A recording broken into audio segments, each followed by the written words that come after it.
السلام علیکم ورحمۃ اللہ وبرکاتہ۔ الحمد للہ العزیز الغفار، والصلاة والسلام علی سید الابرار، اللہم صلی علی محمد وعلی آل محمد کما صلیت علی ابراہیم وعلی آل ابراہیم انک حمید مجید، اللہم بارک علی محمد وعلی آل محمد کما بارکت علی ابراہیم وعلی آل ابراہیم انک حمید مجید۔ اعوذ باللہ السمیع العلیم من الشیطان الرجیم من حمزہ ونفخہ ونفثہ، بسم اللہ الرحمن الرحیم۔ فلا وربک لا یؤمنون حتی یحکموک فیما شجر بینہم ثم لا یجدوا فی انفسہم حرجا مما قضیت ویسلموا تسلیما۔ تیرے رب کی قسم ہے، یہ اس وقت تک مومن نہیں ہو سکتے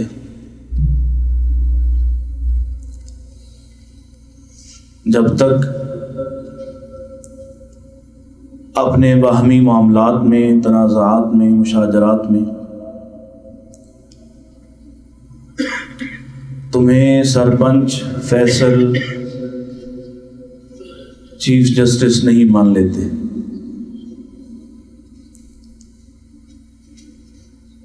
اور اس وقت تک بھی مومن نہیں ہو سکتے جب تک تمہارے فیصلے کو خوش دلی سے تسلیم نہ کرے۔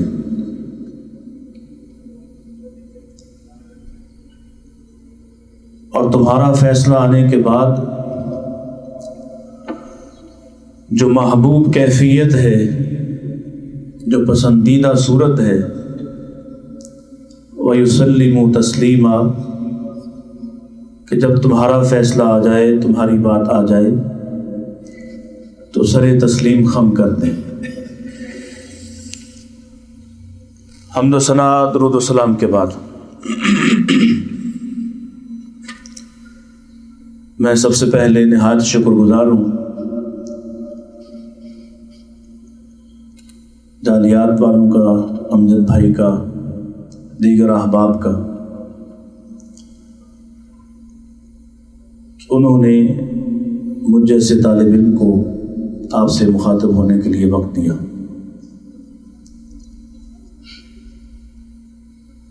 میں انشاءاللہ کوشش کروں گا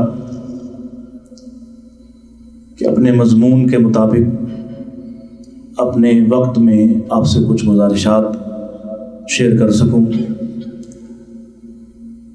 سب سے پہلی گزارش، نبی کریم صلی اللہ علیہ وسلم کو پہچاننا، آپ کا تعارف، اور اس کی نسبت یہ ہے کہ یہ وہ شہر ہے جہاں آپ نے اپنی دعوت کا آغاز جن حالات میں کیا وہ آپ سب جانتے ہیں۔ اللہ تعالیٰ نے آپ کو اسی شہر میں نبوت عطا فرمائی ہے۔ نبی کریم صلی اللہ علیہ وسلم کی زندگی کے دو اہم حصے ہیں، اور ان دونوں اہم حصوں کے حوالے سے میں اپنی گزارشات آپ کے سامنے رکھوں گا۔ رسول اکرم صلی اللہ علیہ وسلم کا پہلا حصہ، آپ کی زندگی کا پہلا حصہ بطور محمد بن عبداللہ کے ہے،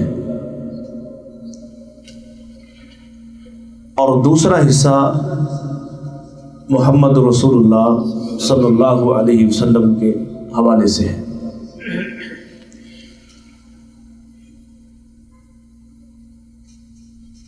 بطور مومن کے ہمیں جو رویہ اختیار کرنا ہے، جو پہچان آپ کی ہم نے اپنے دل میں راسخ کرنا ہے، وہ آپ کی حیثیت کا معاملہ ہے۔ آپ کی شخصیت سے نہ کل کسی کو انکار تھا اور نہ ہی آج کوئی انکار ہے۔ یوں میں اپنی بات کا آغاز کر رہا ہوں کہ اصل مسئلہ آپ کی حیثیت کے واضح ہونے کے بعد سامنے ہوا۔ آپ حیران ہوں گے، اور اس کے دلائل موجود ہیں، شواہد موجود ہیں، بہت کچھ آپ جانتے ہیں، میں صرف یاد دہانی کرواؤں گا۔ نہ اس زمانے میں جس میں آپ نے نبوت کا اعلان فرمایا، اس زمانے میں کسی کو آپ کی شخصیت سے کوئی اعتراض تھا، اور نہ یہ جو درمیان میں 14 صدیاں گزر گئی ہیں، ان میں بھی کسی کو کوئی بڑا اعتراض آپ کی شخصیت پر نہیں ہے۔ اور آج بھی، اور اس دوران وہ یہود ہوں، نصارہ ہوں، آج کے مغربی ہوں، دیگر اقوام عالم ہوں، مستشرقین ہوں، جو بھی آپ پر اعتراض کرتا ہے، اگر آپ کی حیثیت کو الگ کر دیا جائے تو اس کے پاس اعتراض کرنے کو کچھ نہیں ہے۔ یعنی آپ کی نبوت اور رسالت، اس کا اعلان اور اس حیثیت کی وجہ سے وہ آپ پر کوئی، آپ کی ذات پر کوئی جھوٹا الزام یا جھوٹی بات کرنے کی کوشش کرتے ہیں، وگرنہ بطور شخصیت آپ کی پرسنالٹی کے اندر ایسی کوئی بات نہیں ہے جس کو وہ تلاش کریں اور آپ پر کوئی اعتراض کریں۔ یہ ہے میرا مفروضہ جو حقیقت پر مبنی ہے اور جس پر میں آپ سے بات کروں گا۔ اور پھر مجھ پر اور آپ پر ایک ذمہ داری ہے کہ اگر میں بھی اتنا ہی مانتا ہوں جتنا کہ کل کا کافر مانتا تھا یا آج کا کافر مانتا ہے، آپ کی شخصیت کو ہی مانتا ہوں اور آپ کی حیثیت کو نہیں سمجھتا، اور حیثیت جاننے کے بعد جو ذمہ داری مجھ پر عائد ہوتی ہے اس ذمہ داری سے میں بھی بھاگتا ہوں، تو پھر مجھ میں اور ایک کافر میں کتنا فرق ہے۔ مثلا نبی پاک علیہ الصلوۃ والسلام کی شخصیت، اس کا سب سے بڑا تعارف، آپ صادق ہیں، سچے ہیں۔ کیا کل کسی کافر کو اسی شہر میں اعتراض تھا کہ آپ سچے نہیں؟ کیا ان 14 صدیوں میں کسی نے اعتراض اٹھایا کہ آپ سچ نہیں بولتے تھے؟ کیا آج کسی اورینٹلسٹ کے پاس، کسی مستشرق کے پاس، کسی مخالف کے پاس یہ اعتراض ہے کہ نبی محمد رسول اللہ صلی اللہ علیہ وسلم سچ نہیں کہتے تھے؟ آپ کی شخصیت کا حصہ ہے کہ آپ انتہائی حیادار ہیں۔ کیا ان سارے زمانوں میں کوئی ایک اعتراض آپ کی حیا کے حوالے سے کوئی اٹھا سکا ہے؟ آپ بڑے پاک باز ہیں، آپ بڑے رحم دل ہیں، آپ معاف کرنے والے ہیں، آپ مہمان نواز ہیں۔ الغرض جتنی بھی کوالٹیز ہیں، جتنی بھی خوبیاں ہیں، خصائل ہیں، فضائل ہیں شخصیت کے، اس پر کوئی اعتراض نہ آپ کے اس وقت کے مخالفین کو تھا، نہ اس زمانے کے، یہ جو درمیان کے زمانے گزرے ہیں، یہ جو صدیاں بیت گئی ہیں۔ میں طالب علم ہوں، مکالمے پر میری پی ایچ ڈی ہے، بین المذاہب مکالمہ پر، ساری دنیا کو کھنگالتے ہیں۔ ایک اعتراض کسی مستشرق کے پاس میرے نبی کی ذات پر نہیں ہے، اور جو اعتراض وہ جھوٹ بنا کے لاتے ہیں وہ بھی وہ نہ کرتے اگر اللہ کے نبی علیہ السلام کی حیثیت سے انہیں اختلاف نہ ہوتا۔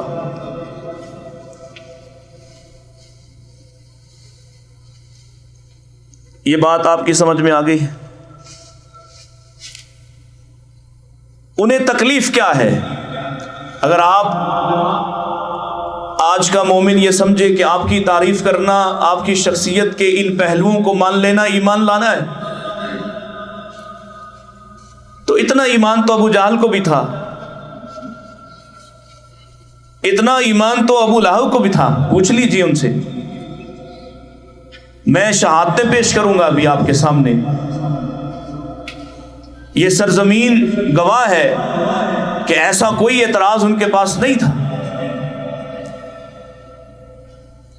مثلا نبی کریم علیہ الصلوۃ والسلام غیر متنازع شخصیت تھی ان کے ہاں۔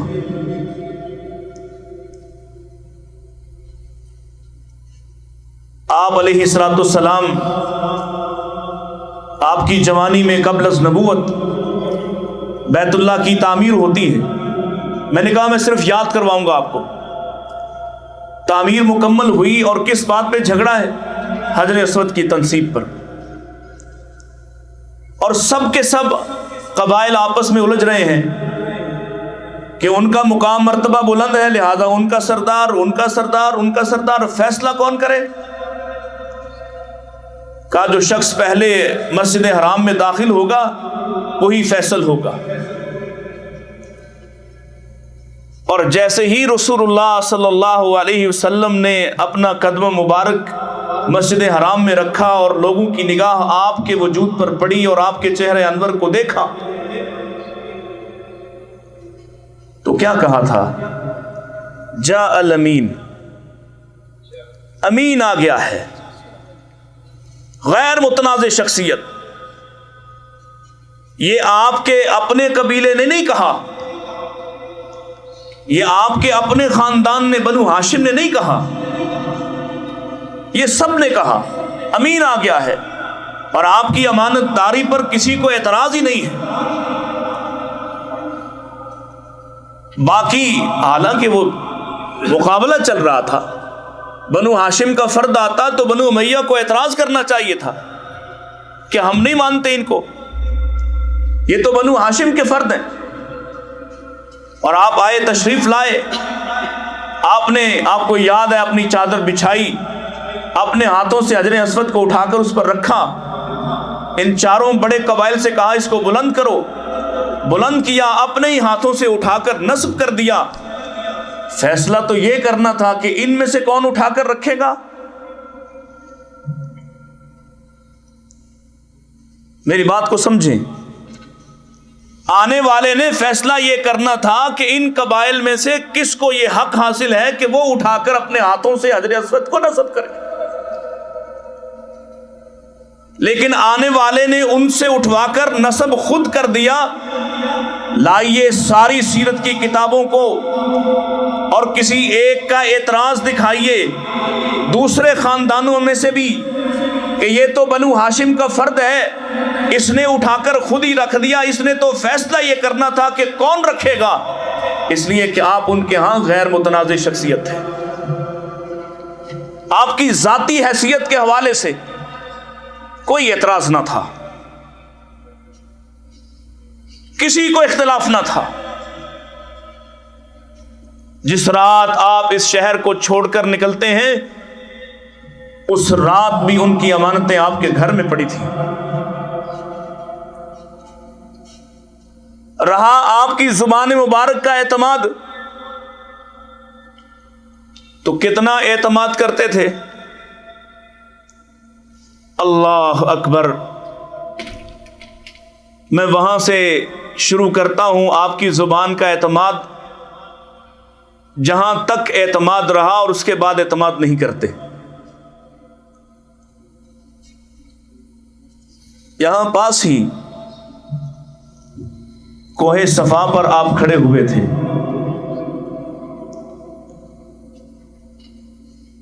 اور کیا کہا تھا؟ اللہ اکبر۔ میں یہاں رک کر ایک سوال پہلے کروں گا کہ آپ کوہ صفا پر کھڑے ہوئے، سب کو جمع کیا، اور پہلا سوال کیا ہے؟ لقد لبثت فیکم عمرا من قبلی، میں نے تم میں ایک وقت گزارا ہے، ایک زمانہ تمہارے ساتھ رہا ہوں، مجھے کیسا پایا ہے؟ ان کا جواب سننے سے پہلے میرا سوال یہ سنیں کہ اب میں اور آپ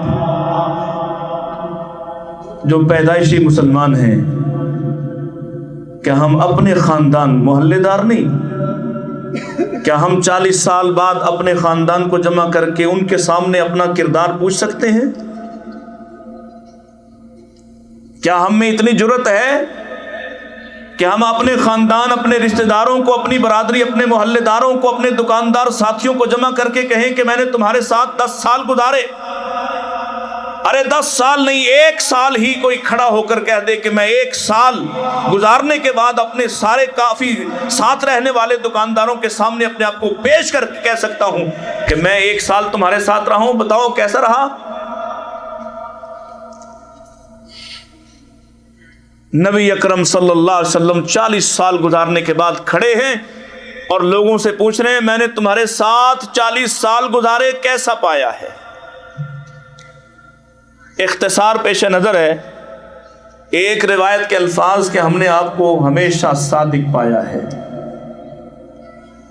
ہمیشہ صادق پایا ہے، سچ بولنے والا پایا ہے۔ اور مسلم شریف کی روایت کے الفاظ کہ ہم نے آپ کو جھوٹا پایا ہی نہیں ہے۔ دونوں کو ملائیں تو کیا معنی نکلتا ہے کہ آپ ایسے سچے ہیں جنہوں نے کبھی مذاق میں بھی جھوٹ نہیں کہا، آپ ایسے سچے ہیں، اور یہ شہادت پبلک کی ہے، عوام کی ہے کہ آپ سچے ہیں۔ اتنا ہی بس نہیں، اس سے آگے جو آپ نے ان کے ساتھ تجربہ کیا ہے وہ بڑا ہی منفرد ہے۔ صفا پہاڑی کو یہاں ہمارے کچھ بزرگ ہیں، اب تو بالکل انہوں نے تقریباً برابر کر دی، اگر یہ اپنی اصل حالت میں بھی ہوتی تو کتنی بلند تھی۔ یہ جبل ابو قبیس کی طرح کی تو نہیں ہے، یہ جبل احد کی طرح کی بھی نہیں ہے، اور کتنی دور ہے صحن حرم کے اندر، پاس ہی حرم ہے، سامنے بیت اللہ ہے، یعنی عین شہر کے وسط میں ایک چھوٹی سی پہاڑی پر آپ کھڑے ہوتے ہیں اور آپ ان سے پوچھتے ہیں کہ اگر میں یہ کہوں، تم اعتماد کا ووٹ دے رہے مجھے کہ میں ایسا سچا ہوں جس نے کبھی جھوٹ نہیں بولا، تمہیں میری زبان کے حوالے سے کوئی اعتراض نہیں، اگر میں یہ کہوں کہ جس پہاڑی پر میں کھڑا ہوں اس صفا کی اوٹ میں ایک ایسا لشکر ہے جس کی تمہیں خبر نہیں، اور جو اتنا بڑا ہے جس کا تم مقابلہ نہیں کر سکتے، اب یہ شواہد کی دنیا ہے، براہین کی دنیا ہے، دلائل کی دنیا ہے، گراؤنڈ ریالٹیز اس کے مخالف ہیں، آپ کے اس دعوے کے مخالف ہیں زمینی حقائق۔ یہ آج کا زمانہ تو نہیں کہ کوئی پیرا ٹروپرز آ جائیں، کوئی پیرا شوٹرز آ جائیں، آسمان سے کسی جہاز کے ذریعے اتر جائیں، آنے والا پیدل چل کے آئے گا، کسی گدھے گھوڑے اونٹ پر بیٹھ کر آئے گا، آنے والا بڑی پہاڑیوں کو عبور کر کے صحن حرم کے پاس چھوٹی سی پہاڑی کے اوٹ میں آ جائے، اور اتنا بڑا لشکر ہو، کتنا بڑا، خود مکہ کے اندر لڑنے والوں کی تعداد دلیل کے ساتھ کہتا ہوں کہ کم از کم 3000 تھی۔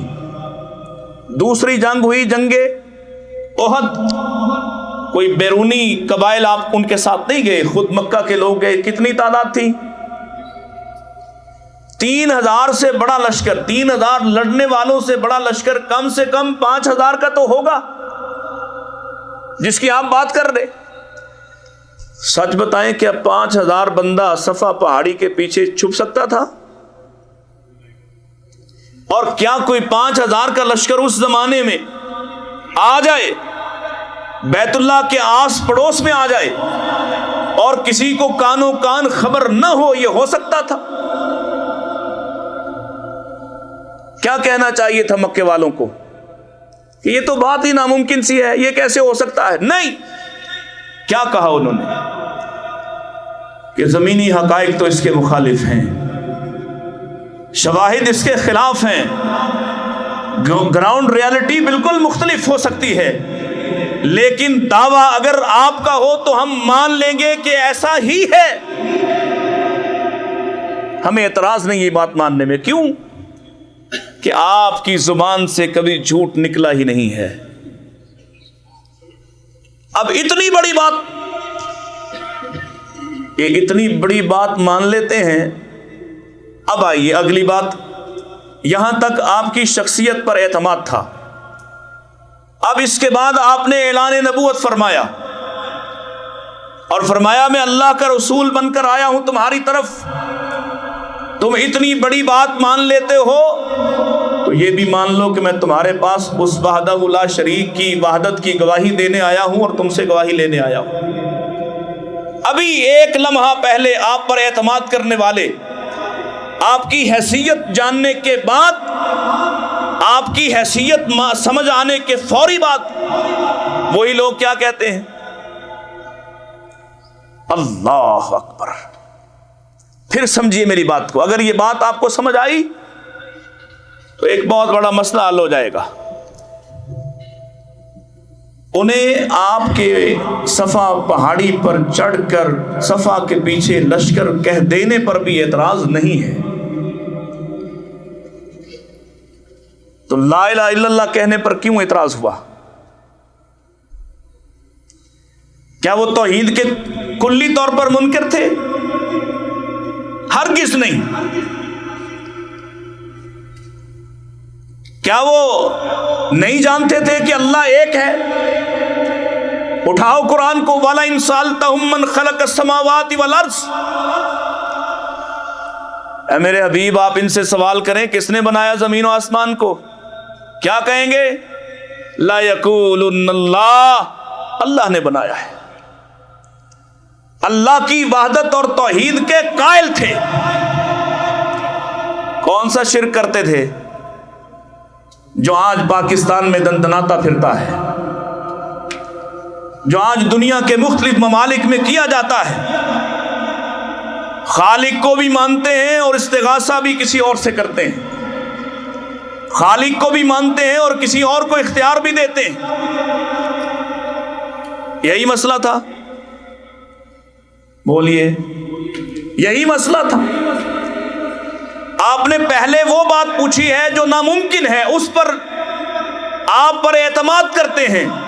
اب آپ نے وہ دعوت دی ہے جس کا ایک غالب حصہ وہ خود بھی مانتے ہیں، لیکن جیسے ہی آپ کی حیثیت واضح ہوتی ہے، نبوت کا معاملہ سامنے آتا ہے، فوراً آپ کا انکار کر دیتے ہیں۔ آج بھی بہت سارے لوگوں کو نعتیں پڑھ رہے ہیں، خود ہمارا طبقہ بھی، آپ کے حسن کے چرچے، کیا آپ کے حسن و جمال پر پوری دنیا میں کسی کو اعتراض ہے؟ آپ کے اعلیٰ اخلاق پر پوری دنیا میں کوئی ایک اعتراض کسی کو نہیں ہے؟ اور وہ چبھتا ہے، وہ دعوت کا وہ حصہ چبھتا ہے جب آپ کی حیثیت سامنے آتی ہے، اور وہ حیثیت کتنی بڑی ہے؟ من یطع الرسول فقد اطاع اللہ۔ اس حیثیت کو ماننے کے بعد ما کان لمؤمن ولا مؤمنۃ اذا قضى اللہ ورسولہ امرا ان یکون لهم الخیرہ۔ وہ حیثیت یہ ہے کہ جب اللہ رسول کا فیصلہ آ جائے گا، پھر کوئی ایک ذرہ برابر بھی اپنی مرضی نہیں کر سکتا ہے۔ انہیں کوئی اختلاف نہیں تھا۔ آپ احد بدر کے میدان میں جا کے پوچھ لیجئے، بدر میں مکہ سے لڑنے والے تقریباً 1300 گئے تھے، 1300 وہاں پہنچے، ابو سفیان بچ کر نکل آئے، انہوں نے اپنا قاصد بھیجا، مال بچ گیا ہے، قافلہ بچ گیا ہے، تم لوگ بھی واپس آ جاؤ۔ وہاں آپس میں مکالمہ ہوا شدت کا، عتبہ اور دیگر ساتھی نہیں چاہتے لڑائی ہو، حتیٰ کہ جو کھیلا گیا لڑائی کروانے کے لیے ابو جہل کی طرف سے، وہ آپ سب کے سامنے ہے، اس کی تفصیل میں نہیں جاتا، لیکن خالق نے کہا تھا نا لیحق الحق، اللہ کا پلان یہ تھا حق حق ہو جائے آج، ویبطل الباطل، باطل کا پتہ چل جائے آج۔ اور وہ سب سے بڑا کفر کا امام، جب بنو زہرہ کے لوگوں نے ضد کی ہم واپس جائیں گے، اور یہ تقریباً 400 لوگ تھے جنہوں نے کہا ہمارا مال بچ گیا، ہم کیوں لڑے؟ ابو جہل روکتا ہے، وہ آنا چاہتے، تو ان کا سردار اخنس بن شریک اس سے بھری مجلس میں ایک سوال پوچھتا ہے، وہ کہتا ہے کہ مجھے یہ بتاؤ جو محمد صلی اللہ علیہ وسلم کی دعوت ہے کیا وہ جھوٹی ہے؟ اٹھاؤ سیرت کی کتابوں کو، میدان جنگ میں مرنے مارنے پر تلا ہوا ہے، کفر کا امام ہے، اللہ کے نبی نے اس کو فرعون کہا اس امت کا، لیکن وہاں بھی کہتا ہے میں اس شخص پر الزام کیسے لگاؤں جو ہم سے جھوٹ نہ بولے، تو میں کیسے کہوں کہ وہ اللہ پر بہتان باندھے گا؟ یہ آپ کی شخصیت کا اعتماد تھا، مسئلہ آپ کی حیثیت کا تھا، آپ کی نبوت اور رسالت کا تھا، اور آج بھی لوگوں کو مسئلہ آپ کی نبوت اور رسالت سے ہے۔ آپ کے حسن کے چرچے بھی کہتے ہیں، آپ کے حسن و جمال کی باتیں بھی کرتے ہیں، اس میں اختلاف نہیں کرتے، آپ کو سچا بھی مانتے ہیں، آپ کے اخلاق کے قصے کہانیاں سناتے ہیں، لیکن جب ماننے کی بات آتی ہے تو کیا کہتے ہیں؟ یہ حدیث ہمارے امام کے مطابق نہیں ہے، یہ قول ہمارے امام کے مطابق نہیں ہے، یہ بات ہمارے مسلک کے مطابق نہیں ہے۔ مجھے بتاؤ ان کا کفر اور ان کا کفر کیا الگ الگ چیزیں ہیں؟ آپ کی شخصیت پر اعتراض نہیں ہے، لیکن آپ کی حیثیت کو تسلیم نہیں کرنا چاہتے، اور جنہوں نے تسلیم کیا انہیں یہ فکر کبھی نہیں رہی کہ بات ہماری عقل میں آتی ہے کہ نہیں آتی ہے، انہیں یہ پریشانی کبھی نہیں ہوئی کہ بات مان لیں گے تو ہوگا کیا۔ یہی شہر تھا امام کائنات علیہ الصلوۃ والسلام نے اپنے معراج کا سفر سنایا تھا، اور اللہ سمجھائے غامدی جیسوں کو بھی جو کہتے ہیں خواب تھا، خواب میں کہہ دوں میں جنت سے ہو کے آیا ہوں، کیوں کوئی اعتراض کر سکتا ہے؟ خواب تھا تو اعتراض کیا؟ خواب ہوتا تو اعتراض کیسے؟ خواب کی بنیاد پر کچھ نو مسلم مرتد کیسے ہوتے؟ ان کی عقل میں نہیں آیا، دلیل مانگی، مسجد اقصی کے دروازے گن کر بتاؤ، کھڑکیاں بتاؤ، حالات بتاؤ، سب کچھ بتا دیا، پھر بھی نہیں مانے، اور پھر اس طرف چل پڑے جو ماننے میں سب سے پہلا ہے، جو تسلیم اور رضا میں سب سے بڑا پیکر ہے، اسے جا کے کہتے ہیں کہ تمہارے صاحب نے آج ایک عجیب دعویٰ کیا ہے۔ کیا دعویٰ کیا ہے؟ کہا آج تو تم بھی مان جاؤ گے، کہا ہے کہ میں راتوں رات یہاں سے مسجد اقصی ہو کر واپس آیا ہوں۔ ابھی تو پہلے سفر کی بات تھی، جنت والی بات تو ہوئی نہیں۔ جسے ماننا ہوتا ہے، جو حیثیت کو مان لیتا ہے، اس کے لیے ماننا کتنا آسان ہوتا ہے۔ اس نے کہا اگر ابھی نبی پاک سے ملاقات نہیں ہوئی، آپ کی زبان نبوت سے نہیں سنا، وہی کہا اگر میرے نبی نے یہ دعویٰ فرمایا ہے تو نہ صرف میں مانتا ہوں، میں اس کی تصدیق کرتا ہوں۔ میں تصدیق کرتا ہوں کہ آپ گئے ہیں۔ جسے ماننا ہوتا ہے وہ کسی اور کی طرف نہیں دیکھتا، وہ کسی سے پوچھ کر نہیں مانتا۔ اللہ اکبر۔ نبی پاک علیہ السلام فرمائے، مدینہ ہے نا، مدینہ، سورج گرہن لگا، آپ نے طویل نماز پڑھائی، روایت بھی بڑی طویل ہے، میں اختصار عرض کرتا ہوں، وقت کا اشارہ کر دیجئے گا، آپ کو زیادہ نہ پریشان کروں۔ اللہ اکبر۔ آپ امامت فرما رہے ہیں، پورا مدینہ آپ کے پیچھے کھڑا ہے، مصلی امامت سے امامت کرواتے کرواتے آپ کچھ آگے بڑھ گئے، کچھ دیر بعد پیچھے ہٹ گئے، پھر کچھ دیر بعد اپنی جگہ سے پیچھے ہٹ گئے پچھلی صف کی طرف، پھر اپنی جگہ پر آ گئے۔ اور قربان جاؤں میں صحابہ پر رضی اللہ تعالی عنہم اجمعین، اللہ کی قسم اس باریک بینی سے میرے نبی پر کیمرے فٹ کیے ہیں، ایک ایک بات، ایک ایک لحظہ، ایک ایک لمحہ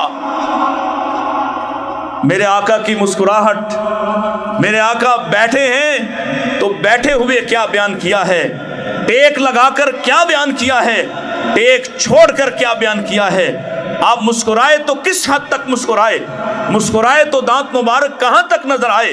اللہ کی قسم اس جزیات کے ساتھ انہوں نے نبی کو دیکھا ہے کہ مجھے حدیث پڑھتے ہوئے، حدیث سنتے ہوئے، حدیث بیان کرتے ہوئے ایسے لگتا ہے جیسے میں آپ کے قدموں میں بیٹھا۔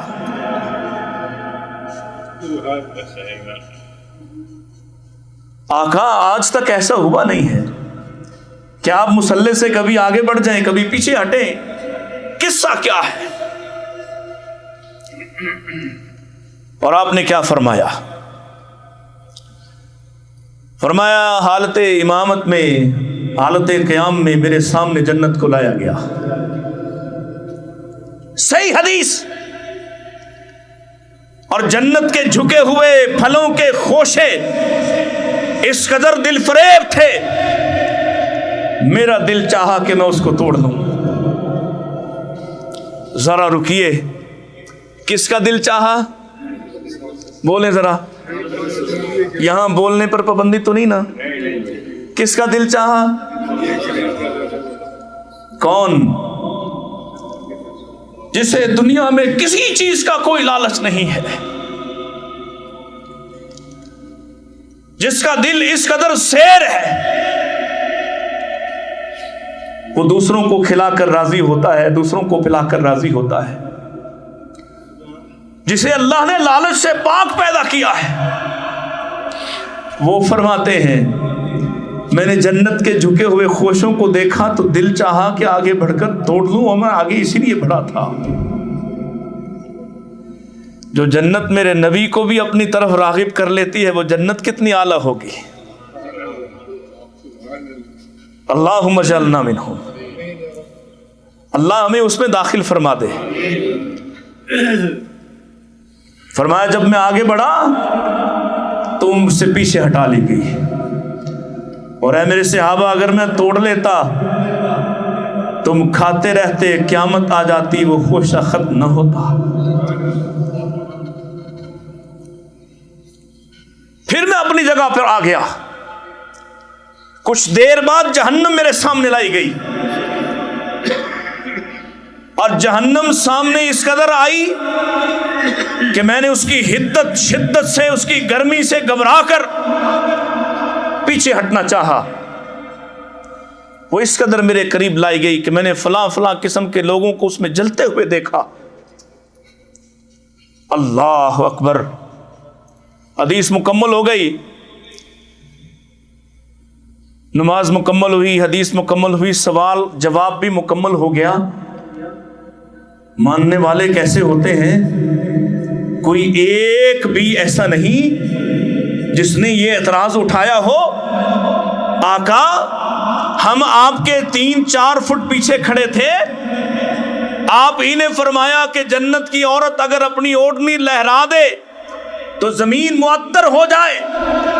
جنت آپ نے دیکھی، آپ کے قریب لائی گئی، آپ کے اتنے قریب گویا ہم سے کوئی 4 فٹ کے فاصلے پر، نہ ہم نے دیکھا ہے جنت کو، نہ ہم نے اس کی خوشبو کو سونگھا ہے، نہ ہم نے اس کے خوشوں کو دیکھا ہے۔ کیا بات کرتے ہیں؟ کیوں اعتراض نہیں اٹھایا کہ وہ آپ کی حیثیت کو جانتے ہیں، وہ آپ کی حیثیت کو مانتے ہیں، اور جو حیثیت کو مان لیتا ہے پھر عقل کے گھوڑے دوڑاتا، پھر ماننا مشکل نہیں لگتا۔ پھر اسے کہا جائے کہ شلوار کپڑے اپنے ٹخنوں سے بلند کر تو یہ سوچ میں نہیں پڑتا، اسے کہا جائے داڑھی بڑھا تو یہ ادھر ادھر نہیں دیکھتا، یہ حیثیت کو جانتا ہے، حیثیت کو۔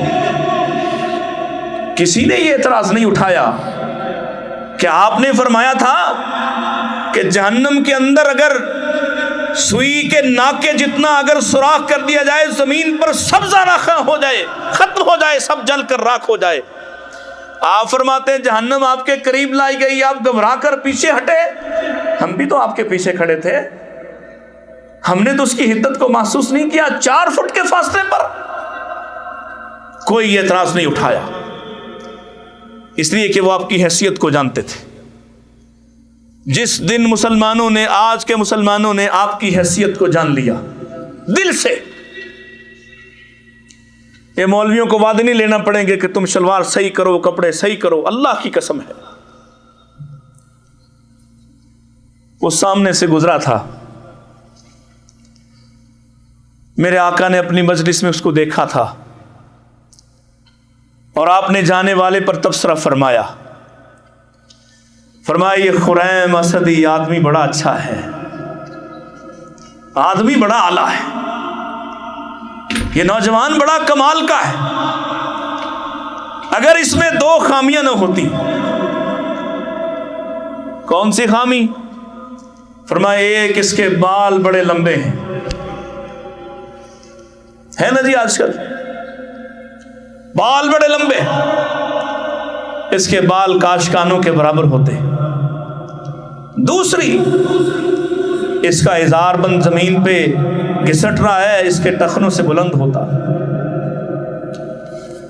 اور کسی ہمدرد نے، وہ تو گزر گیا، کسی ہمدرد نے جا کر اسے سنایا، اور میں اس کو یوں کہا کرتا ہوں کہ کسی نے جا کر اس کو کہا ہوگا کہ تیرے نصیب جاگے، جاگے کہ نہیں جاگے؟ کوئی جانتا خریم اسدی کو اگر میرے آقا کی زبان سے نہ نکلا ہوتا، اس کے نصیب جاگے، تیرے نصیب جاگے کہ امام کائنات نے تجھ پر تبصرہ فرمایا اور کہا تو آدمی بڑا اعلیٰ ہے اگر یہ 2 خامیاں چھوڑ دے۔ اور وہ ماننے والا تھا، وہ ماننے والا تھا، وہ کسی بڑے کے پاس نہیں گیا کہ ہمارے مسلک کے مطابق کیا ہوتا ہے، اپنے ہی گھر سے اٹھا، اپنے تہبند کو ڈس لیتا ہے، اپنے گھر سے چھری پکڑ کر حجام کے پاس جانے کی نوبت بھی نہیں آنے دیتا، اپنے گھر سے چھری پکڑ کر اپنے بالوں کو کانوں کے برابر کر دیتا۔ ماننے والے یوں ہوتے ہیں۔ اور آؤ میں تمہیں غزوہ خندق میں لے جانا چاہتا ہوں کہ ماننے والوں کا بھی اللہ فرماتے ہیں ہم نے بہت بڑا زلزلہ پیدا کر دیا تھا، ماننے والوں کو شدید جھنجھوڑا گیا تھا، بھلا آج بھی مانتے ہو؟ اور قرآن کہتا ہے منافقوں نے دیکھے لشکر دیکھے تو کہنے لگے کہ کیا وعدے اللہ رسول کے سوائے جھوٹ کے۔ انہوں نے بھی انہی آنکھوں سے دیکھا تھا، اور ایمان والوں نے دیکھا تو کیا کہا؟ صدق اللہ ورسولہ، سچ فرمایا تھا اللہ اس کے رسول نے، ھذا ما وعدنا اللہ، یہ تو وہی باتیں ہیں، یہ وہی وعدے ہیں جو ہم سے کیے گئے تھے۔ اور حالات کیا ہیں؟ اللہ اکبر، قرآن مجید کہتا ہے جب دل حلق میں آ چکے تھے، اذ زاغت الابصار، آنکھیں خوف سے پھٹ چکی تھیں، وبلغت القلوب الحناجر، خوف کے مارے دل حلق میں آ چکے تھے، وَتَظُنُّونَ بِاللَّهِ الظُّنُونَ، لوگ اللہ کے بارے میں طرح طرح کے گمان کر رہے تھے۔ اتنا مشکل وقت، خندق کھودو، خندق کھودی جا رہی ہے، اللہ اکبر۔ صحابہ آپ کے پاس آ گئے، یا رسول اللہ راستے میں ایک چٹان آ گئی ہے، چٹان ہم سے ٹوٹتی نہیں ہے، اور ٹوٹتی کیوں نہیں؟ بھوک کی شدت کی وجہ سے طاقت نہیں ہے، اور یہاں ٹھہر کے وہ بھی یاد کر لوں، یہی وہ وقت تھا جب انہوں نے بھوک کی شدت کا آپ سے شکوہ کیا تھا۔ پیٹوں سے کپڑا اٹھا کے دکھاتے ہیں کہ اللہ کے نبی بھوک کا عالم یہ ہے کہ سیدھے ہو کر کھڑا ہونا مشکل ہے، ہم نے سیدھے کھڑے ہونے کے لیے، اللہ کی قسم ہے اللہ کا شکر ادا کرو، اتنی آسانی والا موسم ملا ایمان کے لیے، یہ راحتوں بھری زندگی ملی۔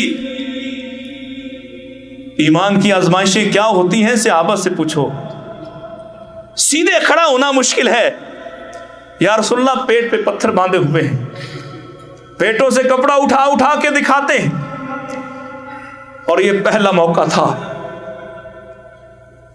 کہ میرے آقا نے زندگی میں کبھی کسی سے اپنے معاملات اس طرح سے شیئر نہیں کیے تھے۔ سیدنا عروہ نے پوچھا تھا اپنی خالہ سے اللہ کے نبی کیسے رہتے تھے، ان کا گزر بسر کیسے ہوتا تھا؟ کیا فرمایا سیدہ نے؟ فرمایا میرے بیٹے 2 چاند طلوع ہو جاتے تھے، ہمارے گھر میں چولہا نہیں جلتا تھا، لیکن میرے آقا نے کبھی جا کر کسی سے نہیں کہا، شدت کی بھوک سے کسی کے گھر گئے تو صحابی آپ کے چہرے سے پہچان لیتا ہے، زبان سے کبھی نہیں کہا۔ آج مگر اپنے پیٹ سے کپڑا اٹھا کے دکھایا تھا، اس لیے کہ آج پتا چلے امام کیسے ہوتے ہیں، رہنما کیسے ہوتے ہیں، قائد کیسے ہوتے ہیں۔ اپنے بطن مبارک سے کپڑا اٹھا کے دکھایا تاکہ صحابہ کو حوصلہ ہو کہ تم نے تو ایک باندھا ہے، تمہارے نبی نے 2 باندھ رکھے ہیں۔ اور یہی وہ وقت تھا، ہائے ہائے کیا یاد آیا ہے، جابر کو کون بھولے، اس نے یہ حالت دیکھی، تڑپ گیا، گھر بھاگا اور جا کے کھانے کا بندوبست کر کے آیا ہے۔ آپ نے واقعہ سنا ہوا، ذرا اس کا دوسرا پہلو سمجھیے۔ سابقہ امتوں کے نبیوں کے معجزے واقع ہونے کے بعد بھی ان کے امتی نہیں مان رہے، اور میرے نبی کے امتی کیسے ہیں؟ معجزہ ہونے سے پہلے یقین رکھتے ہیں۔ آیا آ کے کان میں کہتا یا رسول اللہ اتنی شدت کی بھوک آپ کی مجھ سے دیکھی نہیں گئی، آپ آئیے چند افراد اپنے خاص یاروں کو ساتھ لیجیے اور کھانا کھائیے۔ فرمایا اعلان کر دو۔ اللہ اکبر، امام ہو تو ایسے،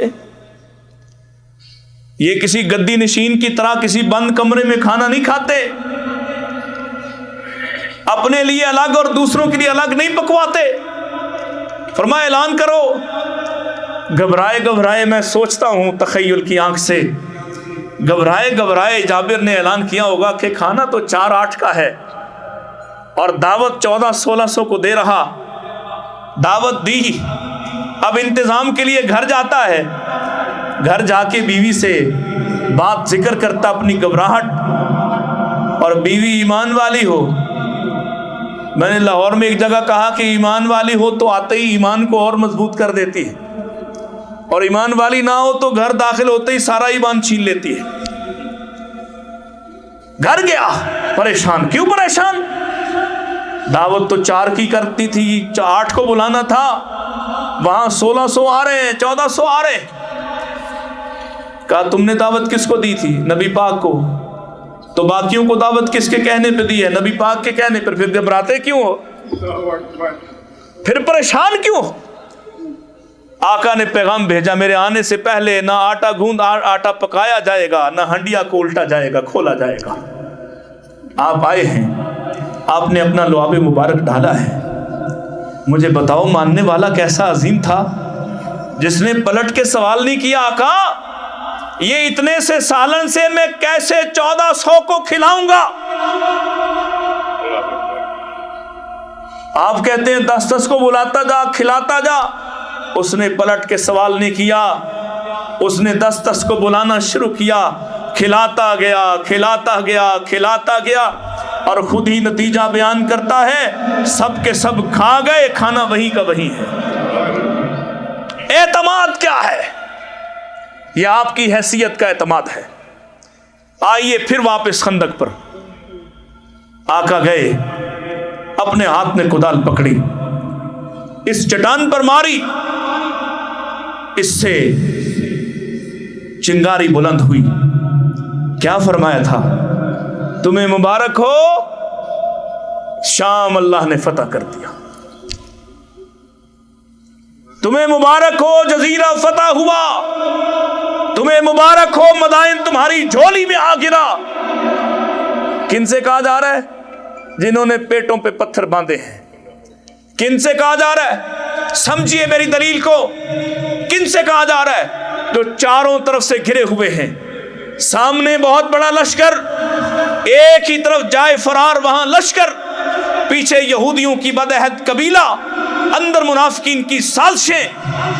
حالت ایسی ہے کہ قرآن کہتا ہے کہ حلق میں آ چکے دل، آنکھیں پھٹ چکی ہیں، لوگ پریشان تھے، شدت کی سردی ہے، شدت کی بھوک ہے، شدت کا خوف ہے، لیکن کوئی ایک بھی نہیں کہتا آقا یہاں جان کے لالے پڑے ہیں، اور آپ فرماتے ہیں کہ شام فتح ہو گیا، آپ فرماتے ہیں جزیرہ فتح ہو گیا، آپ فرماتے ہیں کیسر و کسرا فتح ہو گئے، یہ کیسے ہوگا؟ ایک بھی سوال نہیں اٹھاتا، بلکہ آپ کی اس بشارت کو سینے میں محفوظ کر کے یقین اور اعتماد پہلے سے بڑھ گیا ہے کہ آقا نے کہہ دیا تو کہہ دیا، اب ہم مدائن فتح کریں گے، شام فتح کریں گے۔